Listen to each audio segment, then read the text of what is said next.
Evet, elbette ki büyük bir tezatlık içeriyor bu tavır. Biz esasında mutabakatın da imzalandığını bilerek dün daha umutlu yola çıktık. Yol boyunca da bir sorun yaşamayacağımızı sanıyorduk esasında. Turuc'a kadar gideriz diye düşündük ama Turuç gişelerinde durdurulduk. Şimdi şöyle bir şey, bakanlıkla yapılan görüşme, valilikle yapılan görüşme de bizi ısrarla önce Pınar'a yani kiliseye yönlendirdiler. Biz de ısrarla oraya yönlendirmeyeceğimizi tırlarımızı belirttik. Yani bu neden böyle düşünüyoruz? Çünkü hem yol açısından çok yol dolanması gerekiyor. Kilometrelerce bir mesafe söz konusu. Kobani Mürşitpınar'dan girerse bir saatte bütün ihtiyaç sahiplerine ulaşabilecek bir mesafe varken bunun yapılması çok manasız, yani akıl dışı.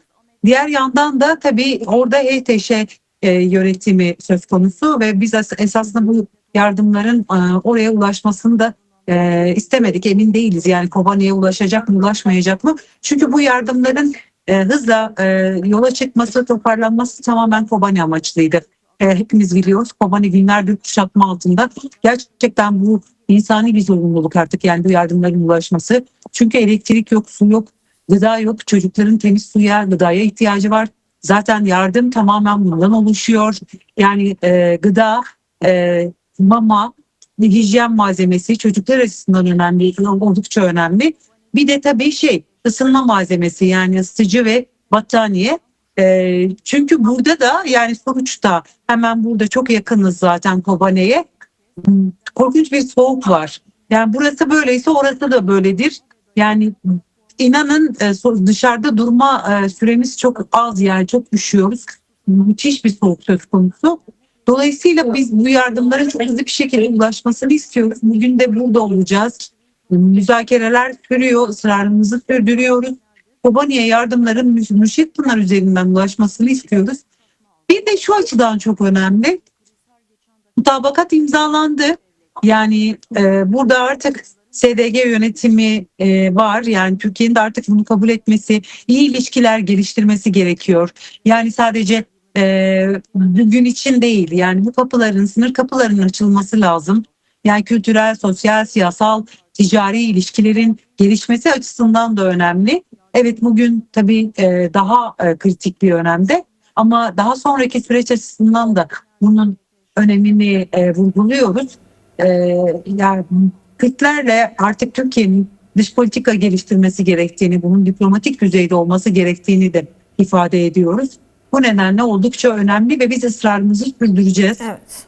Zaten yardımı başlatan Diyarbakır Kent Koruma Platformu'nun da böyle bir amacı da var. Yani bu platformun içerisinde emek hareketi, ticaret odası, işte tabip odası, Diyarbakır Barosu gibi pek çok kurum var. Onlar da zaten bu amacı da ifade ediyorlar. Bu yardımların toplanma amacı sınır kapılarının da artık açılması gerektiğine de vurgu yapması. Ama tabii öncelikle şu anda insani yardım açısından önemli. Burada bu yardımı engellemek, oradaki insanların yaşam hakkını önemsememek demek, insani sorumluluğu gözetmemek demek. Yani bunların artık gerçekten düşünülmesi ve Peki buna bağlı bir burada politika kime ne tür ortaya çıkarılması sorumluluklar gerekiyor. düşüyor bu Kobane'deki kuşatmayı kırmak adına? Çünkü 24 günlük büyük bir sarıldan büyük bir direniş gerçekleşti Bakü'ye, Kürdistan ve diğer parçalarda. Bir anlaşmaya varıldı ancak hala Kobane'deki abluka sürüyor, kuşatma devam ediyor. Bu insani koridorun açılması için, yardımların Kobani merkezine ulaşması için, asıl sahiplerine gitmesi için kime ne tür bir sorumluluk düşüyor? Nasıl bir çağrı yapmak istersiniz? Yarın da Bakü'ye, Kürdistan'da eylemler olacak. Evet, yarın bütün Kürdistan kentlerinde eylemde olacağız. Rojava için, Rojava devrimi için, Rojava direnişini sahiplenmek için çağrılarımızı sürdürüyoruz. Bugün de bu insani koridorun açılması için bütün uluslararası mekanizmalara, ama öncelikle Türkiye'ye, siyasal iktidara sesimizi duyurmak istiyoruz. Yani bu çok insani bir zorunluluk. E, Uluslararası evrensel hukuk da, insancıl hukuk da bunu gerektirir. Yani bunu böyle bir kıyaslama yapmak istemiyoruz elbette ama Gazze için yaptığımız her şeyi bugün Kobani için de yapmak zorundayız. Aksi halde bir tutum riyakarlıktır, küslüktür. Gerçekten bunun böyle görüldüğünü de bilmeleri gerekiyor.